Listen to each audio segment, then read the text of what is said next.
के तपाईँ आफ्नो काममा प्रोडक्टिभिटी बढाउन चाहनुहुन्छ भने तपाईँले फोकस गर्ने टेक्निकलाई बुझ्नुपर्छ। एउटा बेस्ट टेक्निक भनेको चाहिँ पोमोडोरो टेक्निक हो। यो टेक्निकले चाहिँ हाम्रो दिमागलाई ताजा राख्ने गर्छ। के हो त पोमोडोरो टेक्निक?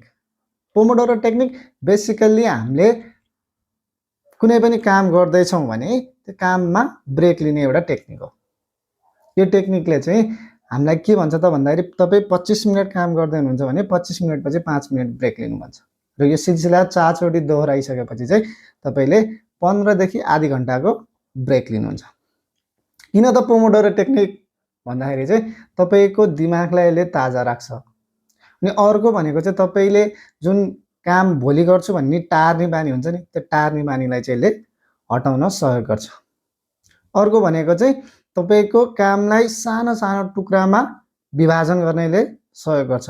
र कहिलेकाहीँ चाहिँ हामी काम गर्दा गर्दै थकित हुन्छौँ, कहिलेकाहीँ एकदमै हेक्टिक हुन्छ, त्यति बेलामा चाहिँ यो थकानलाई र बर्नआउटलाई घटाउने काम गर्छ।